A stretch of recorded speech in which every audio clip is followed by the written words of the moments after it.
Live from Washington, D.C., this is Balance of Power with Joe Matthew.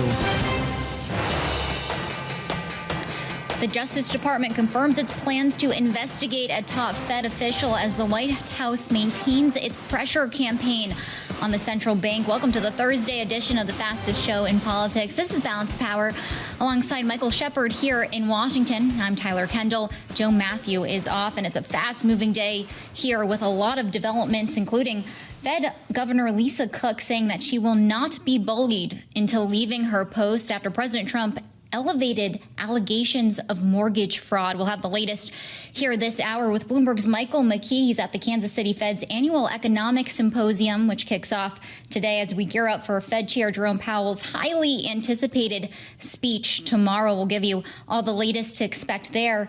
And then later this hour, Bloomberg News reporting doubts are emerging about the future of security guarantees for Ukraine. We'll have a conversation with Republican Congresswoman Nicole Malliotakis from New York. As Michael Shepard just moments ago, actually, we heard from President Trump saying that we will know within the next 2 weeks whether or not peace is feasible in Ukraine. And we've heard that time frame from President Donald Trump before. It is almost a trope where he is kicking the can down the road, in essence. And it's unclear what will come next, if he will really hold Russian President Vladimir Putin accountable to whatever he may have agreed to during the summit on Friday last week in Anchorage, Alaska. It's unclear. We didn't get much in the way of details about what was promised on either side, other than an effort to try to move ahead. There were, of course, the urgent meetings convened in Washington on Monday that we spent a lot of time discussing and covering. But through it all, there was a shadow of a doubt that is really materializing now about Russia's seriousness to follow through on the next steps in the process. And of course, we're also, Tyler, watching what is happening in the markets as well. We're seeing another day of declines, fifth straight day. And we're going to go to Bloomberg World Headquarters in New York for the voice of Bloomberg Radio and the New York subway, Charlie Pellet, for all the numbers there. Hi, thank you very much. And here's what's going on. We have got the Dow, the S&P, NASDAQ all declining. As you point out, 5 straight days of declines on the S&P, down 31 right now. That is a drop of just about 0.5%. The Dow lower by 205 now, down 0.5. NASDAQ, the composite index, down 121. That's a drop of 0.6%. NASDAQ 100 index down 0.7. And our Mag 7 index down now by 0.8%. A strong reading on manufacturing in the run-up to Jay Powell's speech, spurring a slide in bonds. Right now we've got the 10-year yielding 4.34% with a 2-year 3.80%. We'll have the latest from Jackson Hole and our Michael McKee coming up in just a moment. Right now, spot gold is down $9 the ounce, down 0.3%, 33.39, and West Texas Intermediate crude up 1.2%, 63.44 for a barrel of WTI. Bitcoin now down by $2,000 a token, down 1.8%. Bitcoin 112,334 on Bitcoin. Again, the S&P 500 index down for a fifth day. Apple is raising the monthly subscription price of its TV Plus streaming platform by 30% to $13, all part of a push to generate more revenue from services.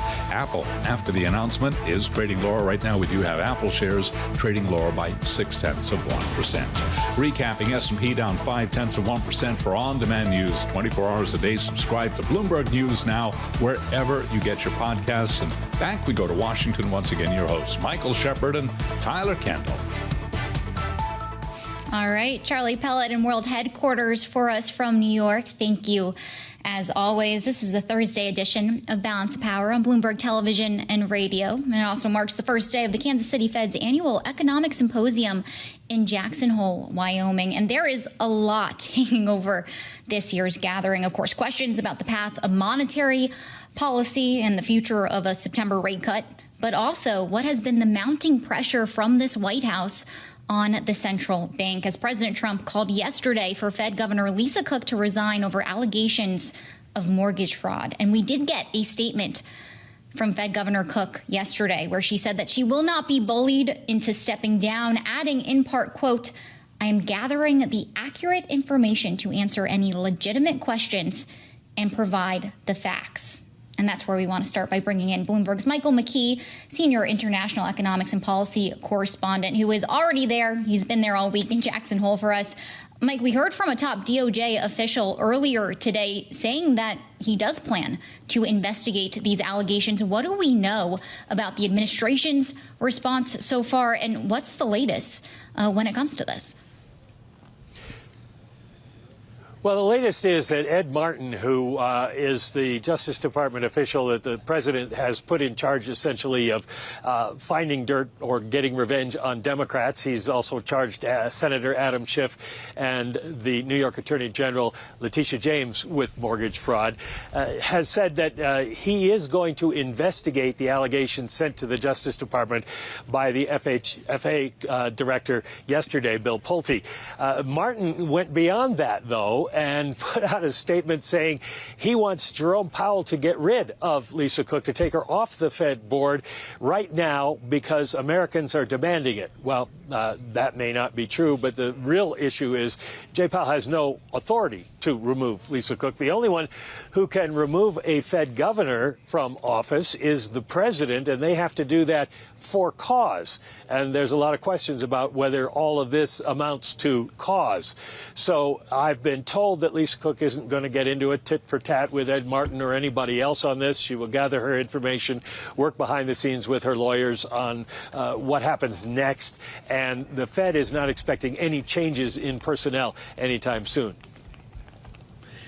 Mike, does this boil down simply to the question of Donald Trump trying to get another board seat in his favor here? It seems that way. Lisa Cook votes with the chair, basically with the majority.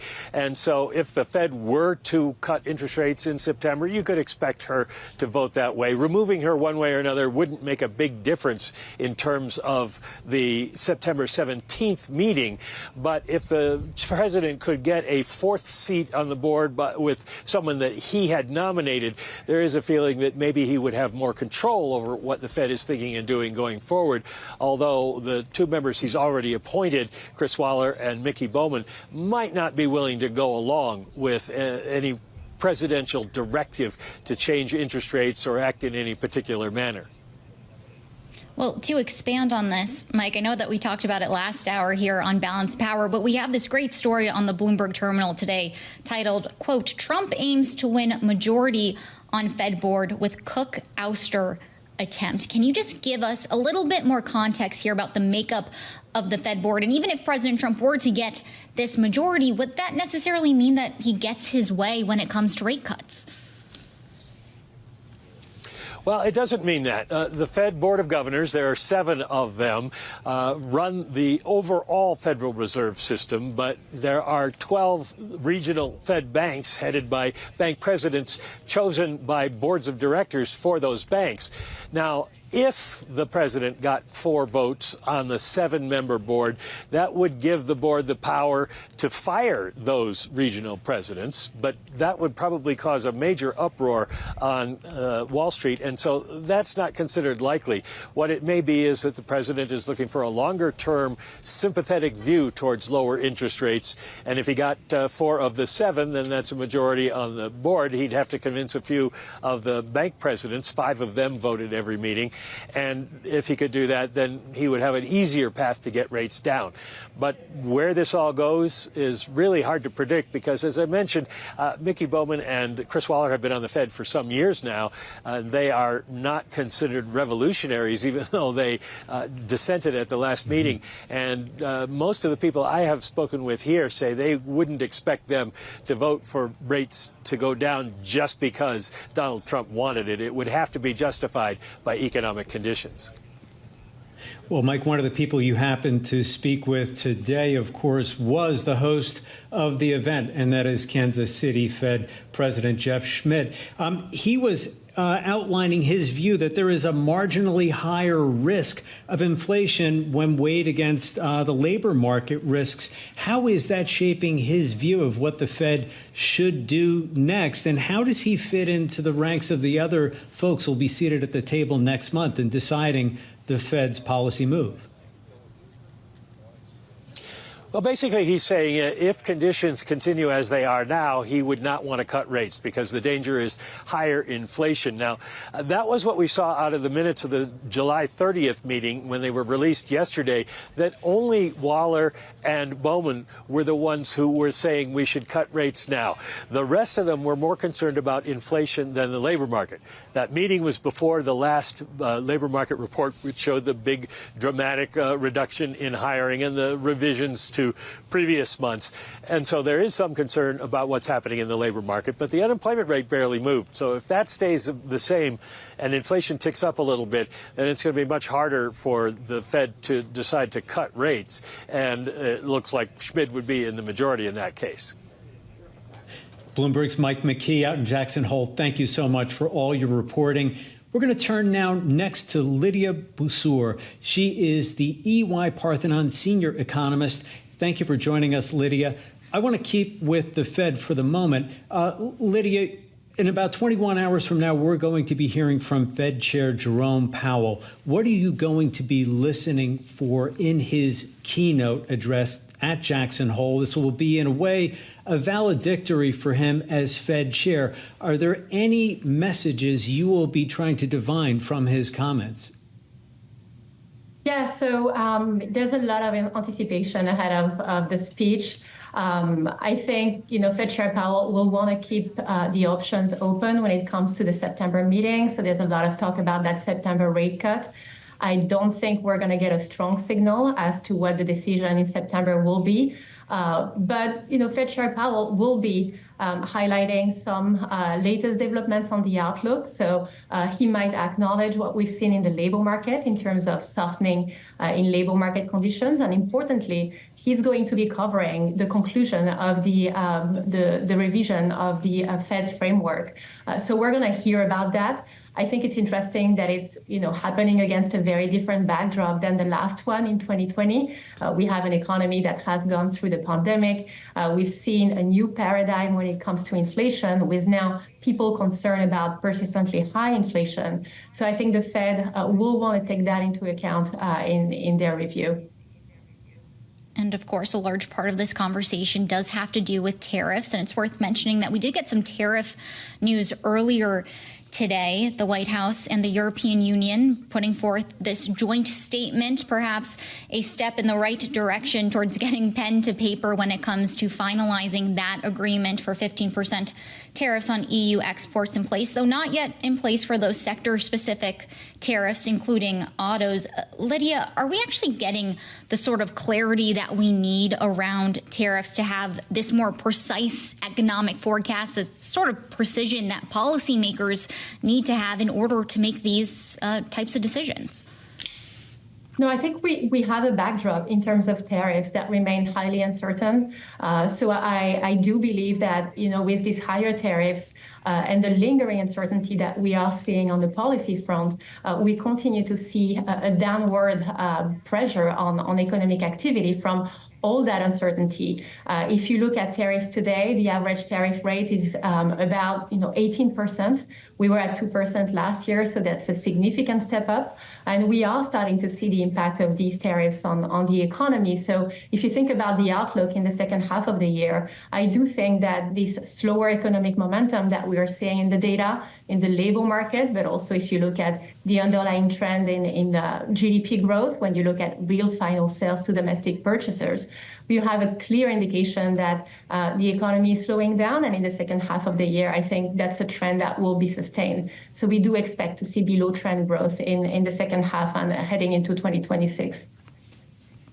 Lydia, you talked about a slowdown there, but we're also seeing some flashes of impact on prices, perhaps from the tariffs.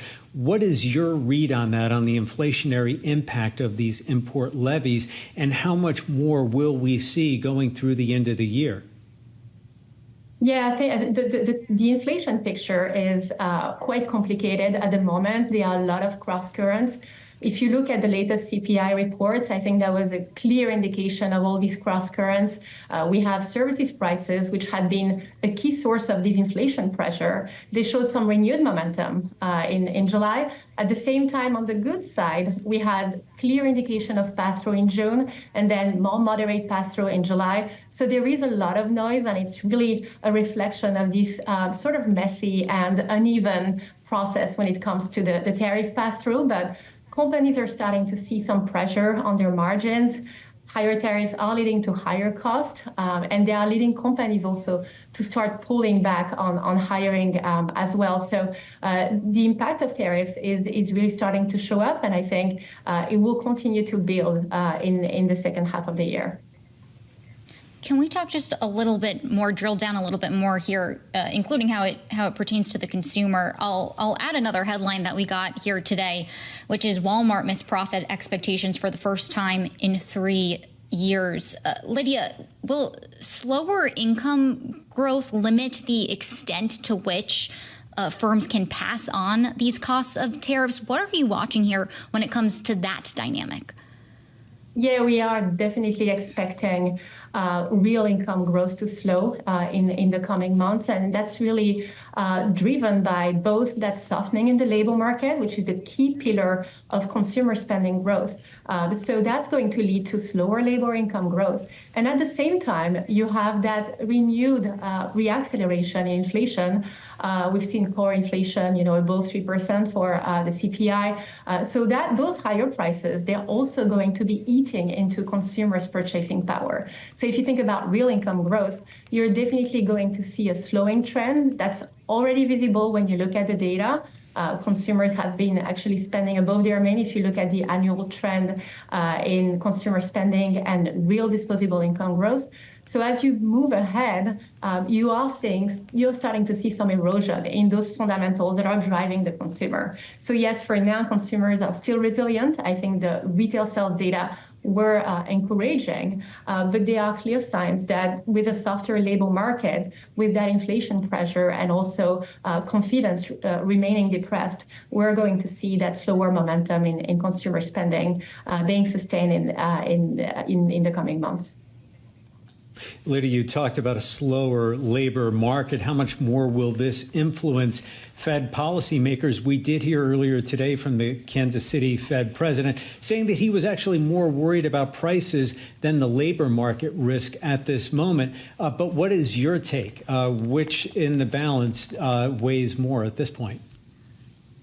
Yeah, so yesterday you saw the minutes from the Fed. They did show that you have a majority of policymakers at the Fed that are still seeing the inflation risk, the upside risk to inflation, as being more significant than the labor market risk. Now, that was at the July policy meeting. And since then, what we've seen is that very soft July jobs report. We've seen those massive downward revision to the May and June data. And I do think that when policymakers are looking at labor market conditions today, they are a little bit more concerned about that slowdown that we're seeing. And it's not just the jobs report. If you look at a broad range of labor market indicators, they've been signaling already for a while that labor demand has slowed significantly. The hiring rate is very low. And we are also seeing slower dynamics on the supply side of the labor market as well. So as we get to the September meeting, I do think that the shift will be, the focus will be a little bit more on the labor market side of the Fed's dual mandate. And that's the reason why we do expect to see a rate cut at the September meeting. All right. Lydia Boussour, senior economist at EY-Parthenon, we thank you so much for joining us here on Bloomberg. Stick with us. More Balance of Power is coming up right after the break. I'm Tyler Kendall alongside Michael Shepard, and this is Bloomberg.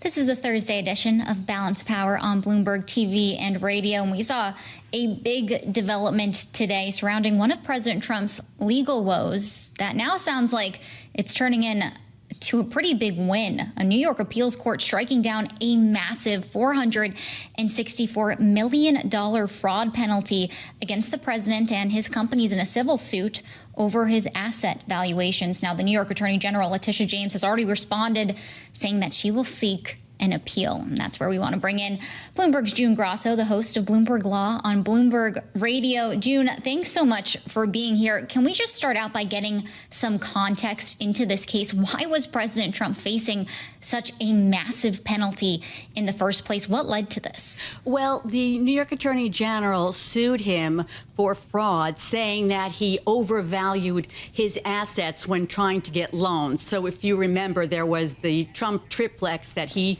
said was 3 times its value and its size. So that was and it was also against the Trump sons. So it was a judge trial, and came back and he said that they were guilty of fraud, and then he imposed this massive penalty. It was an unusual kind of fraud because the so-called victims, the banks, et cetera, weren't really complaining. They didn't even have anyone testify that they had been hurt by this, and that was part of the argument that Trump's lawyers and Trump made over and over again.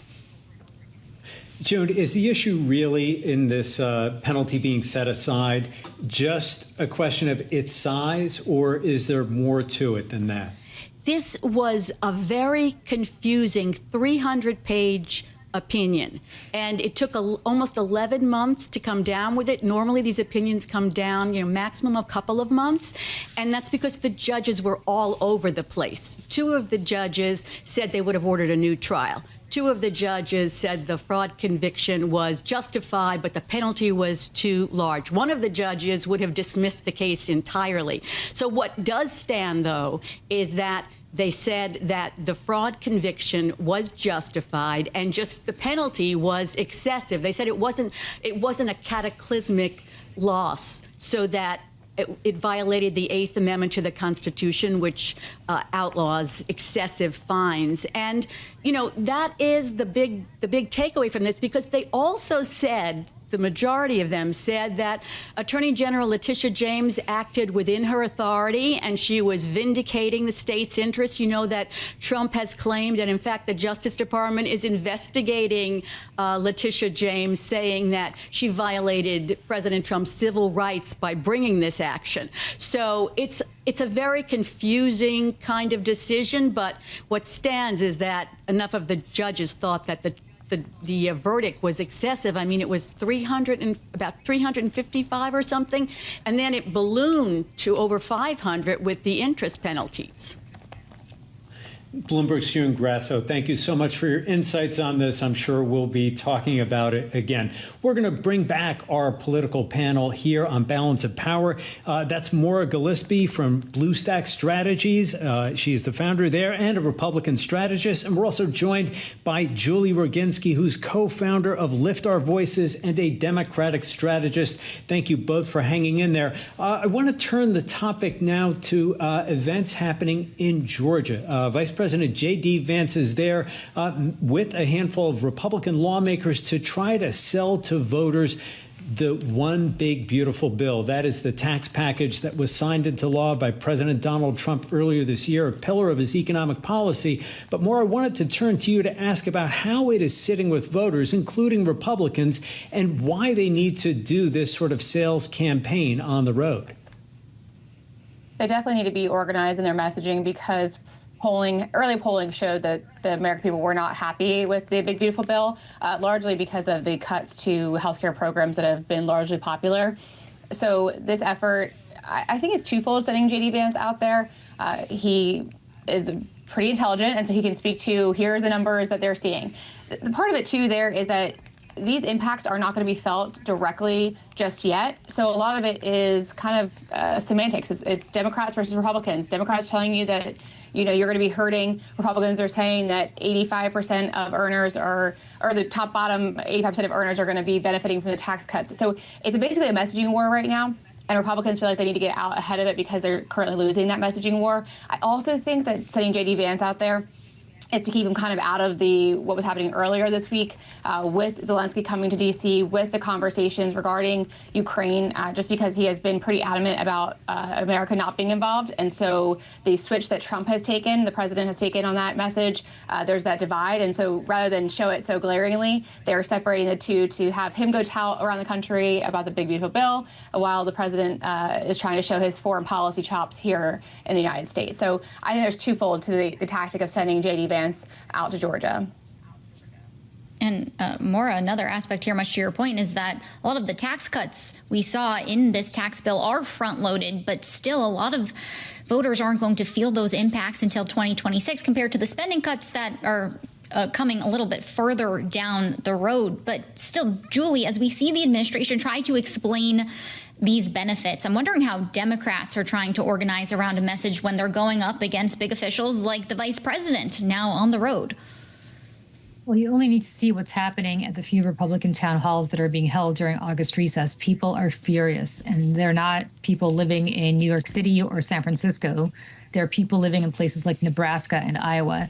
They're just appalled at the fact that Republicans have now taken positions that will eventually throw grandma out of the nursing home, that will eventually cut food from food insecure people. And these are not necessarily people who are strangers to the Americans who vote for Republicans. I mean, you know, nursing homes don't care what your party affiliation is when they say to you, sorry, we can't afford to keep you here. Sorry, you don't have Medicaid access, so we can't do anything to help you with home care. All of this is something that affects Americans on a daily basis. It's not, if it's not you, it's your mom. If it's not your mom, it's your grandma. If it's not your grandma, it's your autistic child who needs help. And the help comes largely through these programs that have been cut. And so we're dealing with programs that touch everybody. I mean, everybody is affected by this for the most part, unless you are incredibly wealthy and you can afford to pay for your nursing home or for your child out of pocket. And that's something that I think is a huge mistake for the Republicans. They have backloaded this to take effect after the 26 election, but not after the 28 election. And just wait until that happens in about a year and a half. It's going to be a disaster. Americans understand that now. Maybe they're not feeling it quite yet. But if you're listening to me, America, prepare yourselves, because it is going to happen in the next year and a half to 2 years. And better to be forewarned so you could be armed about what's coming down the pike.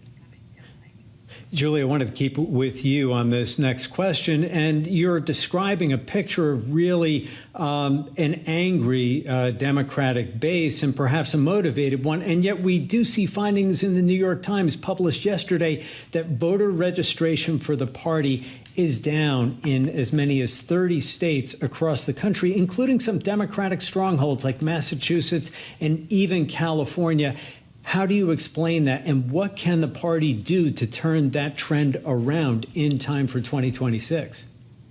The party's got to learn how to fight. And, you know, we are way past the sternly worded letter part of this cycle. We're way past giving floor speeches, and even, floor speeches that are excessive, like 25-hour floor speeches. People are looking for a fight. That's why somebody like Gavin Newsom has really captured the imagination of the Democratic base right now, and not just the Democratic base, but Democrats across, people who are not even affiliated with the Democrats. Look, nobody is thrilled with Donald Trump's performance except for his MAGA base, which is about 35% of the electorate. Everybody else is souring on Trump on every single issue, whether it's the economy, whether it's immigration, whether it's crime. I mean, on every issue, he's now way down, if not underwater. And Democrats have an opportunity, but they have to seize it. And I think the problem is that our leaders in Washington are, still playing by these Roberts Rules of Orders as though it's still the 1990s. As somebody who worked on the Hill in the 90s and the early 2000s, I can tell you it was a magical time. That time is now gone. It does not exist anymore. And yet we still have the same leaders leading the Senate who were there then and believe that this is how things should be now. We are never getting that United States back. And I think Democrats need to understand, like Gavin Newsom understands, like Kathy Hochul in New York is starting to understand with redistricting, that whatever comes next is going to be very different from what's come before. We can't do what Joe Biden did, which is talk about the former guy as though he was a flash in the pan and he wasn't coming back. He's here. Trumpism is here. If Trump is gone tomorrow, it will still be here. And we need to address it, and we need to start leading like we're fighters and not like we're sitting on our heels waiting for him to implode on his own. I think that's why you're seeing disgust of the Democratic Party, including from people like me who's dedicated her entire life to the Democratic Party and to getting Democrats elected for that reason.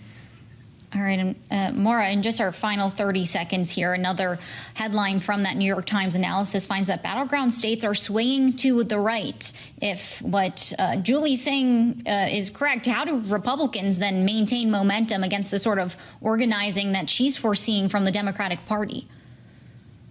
I think that when you look at the Donald Trump dynamic, he can't currently run again. So Republicans will need to shift their messaging because, just as Julie pointed out, yes, MAGA has a stronghold with Donald Trump. However, there are people who have waned on him, but that doesn't mean that they're going to become Democratic voters.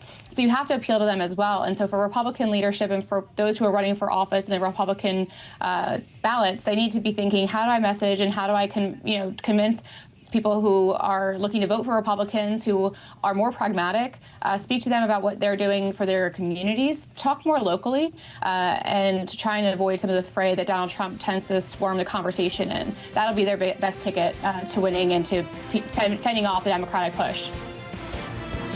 All right, our political panel today, Maura Gillespie and Julie Roginsky. We thank you so much for being with us for both hours of Balance of Power here. We're going to have more coming up after the break, including the redistricting fight playing out in Texas. Stick with us. This is Bloomberg. And there's a story that we've been following closely here in Washington, though it's happening pretty far from here, and that's the redistricting story that's taking place and shape in Texas. It has some pretty big implications for the 2026 midterms after the Texas House of Representatives approved a new state congressional map that is backed by President Donald Trump. It caps a weeks-long political standoff and boosts Republicans' chance of keeping hold of the House come the midterms. President Trump posted on Truth Social about it, saying, quote, "Big win for the great state of Texas." For more now, we're joined by Texas Bureau Chief Julie Fine. Julie, thanks for sticking with us. It's always good to see you. Can you just bring us up to speed here? Because President Trump is posting about this being a big win, but is it a done deal yet? It is not a done deal yet. This is passed in the Texas House. The Senate is just pushing it out of committee. It will now be voted on later today by the full Senate. The full Senate, though, will have no problem getting it through. It was the House that had the real obstacle. So the House passed its bill. The Senate will pass its bill. They may have to rectify a few differences, but then it will go to Governor Abbott. Governor Abbott has made it very clear. He put this on the agenda call that he is going to sign this bill. So it's pretty close to done, but not a done deal. Julie, this has been a pretty bitter and public spectacle. What sorts of scar tissue has it left among the legislators there in Austin? And is this going to make it hard to get business done in the state capitol going forward? I mean, it's not going to make it that hard because the Republicans hold the majority in the Senate and in the House. But one thing about the Texas House is most bills are actually passed. 90% of the bills are bipartisan here, 90% or above in most legislative sessions. It is a close group, although there has definitely been this bitter battle. You could definitely see yesterday with the closing arguments some very pointed remarks. However, I saw a walkout in 2021 as well. They came back in 2023 and worked together. Obviously, it's very tense right now. How long that lasts, I think, really depends on the next few weeks. Bloomberg's Julie Fine from Dallas. Thank you so much for your insight. And we'll keep coming back to you for more on the Texas redistricting fight over the coming days. Now we'd like to turn to Representative Nicole Malliotakis, who is a Republican representing the 11th District of New York. And Congresswoman, we'd like to stick with this topic of redistricting and ask whether this fight might be coming home to you. Do you see this battle actually moving to New York? And are you and your district perhaps vulnerable to moves by Democrats to redraw the map in the Empire State? I think this certainly does open up the floodgates all around the country now as each state looks to make gains that will benefit their own political party. I've been very clear that whether it's Republicans or Democrats attempting to politically gerrymander, that it's wrong. I believe it's corrupt. And it silences and takes away the voice of the people who are supposed to be the ones who decide our elections. I think it's really important that we have the most competitive seats possible. That is how you hold your representative accountable. And that is how you ensure that they actually come out and speak to you, the voters, about what they're doing, what they're not doing, how they vote, and why. And so I don't support what Texas is doing, and certainly, obviously, there's concern that they may try to do this again in New York. Now, in 2022, Kathy Hochul and the Democrats did gerrymander even after there was a ballot referendum in which New Yorkers made very clear they did not want political gerrymandering. We sued after they egregiously redrew my district and we were able to get the entire map of the state of New York thrown out. And it was then a court-appointed independent master that drew the lines. And what happened when we actually had fair maps in New York? Republicans made significant gains, and the Democrats lost 2 of their incumbents. So I think that was a lesson to Kathy Hochul and the Democrats. They tried to do the same thing again in 2024 when they did a switcheroo on the Court of Appeals and tried to remove the chief judge that had sided with us and then backfill that position with somebody who did not side with us. And basically that was very corrupt what Kathy Hochul did. They did win an opportunity to redraw, but because of the public outrage and the scrutiny nationally, they did not change the maps much in 2024. So here we are again, potential redistricting battle, but there would need to be a constitutional amendment, which would mean that it would have to pass this legislative session, next legislative session, and then go to the voters in a referendum. So the earliest they could potentially redraw these maps would be for 2028. But nonetheless, I think we will fight back and we will defeat them once again. Right, and it's interesting, Congresswoman, because we often said here that the path to taking the House in 2024 did run through New York, because we know that there were a lot of those Republican seats that ultimately helped the GOP get to the majority. But just to put a finer point on this conversation about redistricting, are you confident that if this were to happen again, that same legal pathway would be there for you to protect against the efforts that could be targeting your own district? Well, again, it would have to go to a public referendum, and I think we would actually win that once again. We did win it the first time around when they tried to do this. And then what they did was they just ignored the will of the people and jammed it through anyway, which is why we were able to sue successfully in court. What I would say to my fellow Republicans is that we have the opportunity here to win on merit, and that's the way elections should be. We've just delivered very significant tax relief for working Americans, for middle-class families, for senior citizens. 88% of seniors across the country are going to see their tax liability on Social Security erased when they do their refunds next year. The economy is doing well. We're seeing trillions of dollars in private investment.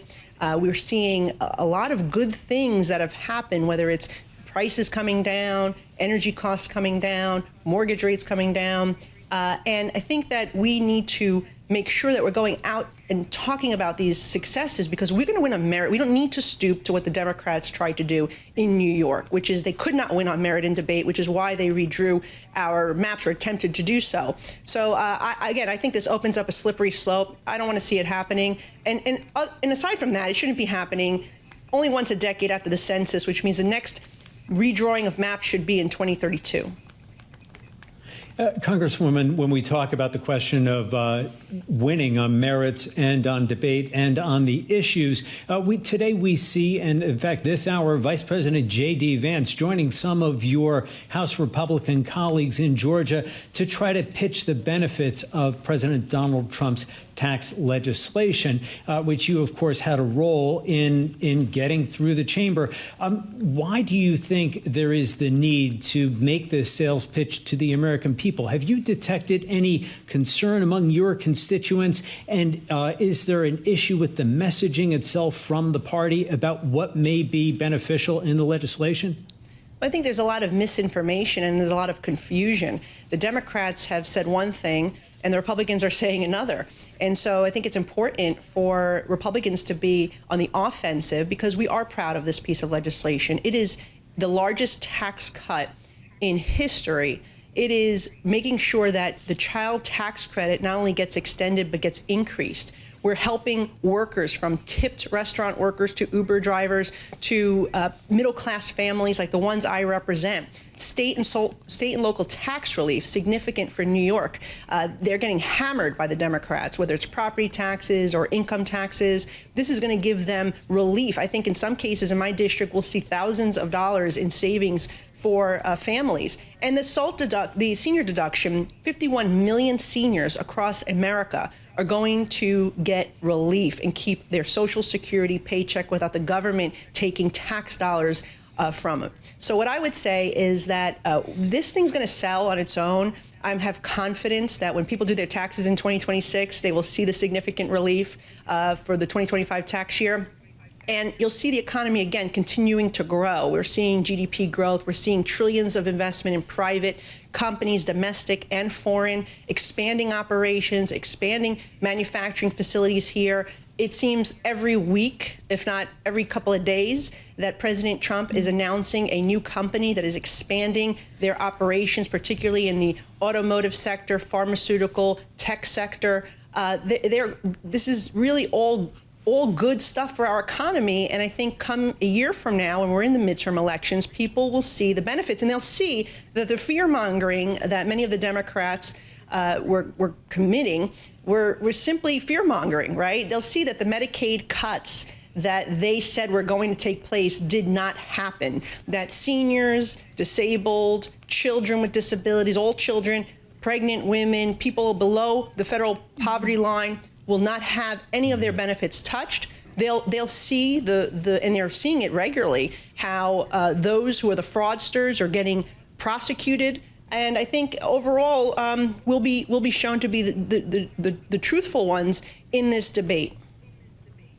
Well, and Congresswoman, Democrats are saying that they want to have some more say here, even though Republicans do hold both chambers of Congress. And I want to stick on this idea of the work of Congress, because we should say for our radio listeners, you're joining us from World Headquarters in New York. But when you get back here to Washington, there are going to be 14 working days before the continuing resolution expires.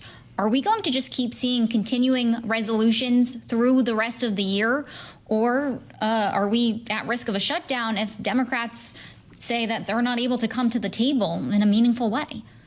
I've been in Congress for 5 years, and I've been through this a number of times where we avoided a government shutdown, we avoided a debt default, and I think we're going to do that again. But we do need to see some bipartisan cooperation. I'm proud to be a member of the House Problem Solvers Caucus, that is made up of half Republicans, half Democrats, where we come together to work through these types of more difficult things. What makes the appropriations process different than reconciliation is that it needs to be bipartisan, because we need to have the 60 votes in the Senate.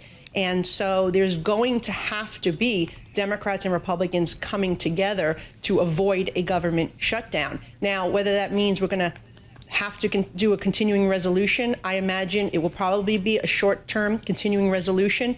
I don't want to see that. I would like to see the Republicans put forward a budget that reflects the priorities of the administration and the Republican-controlled Congress. That is what the American people voted for. But when we don't have the votes to do so, because you need the 60 votes in the Senate, it makes it more difficult.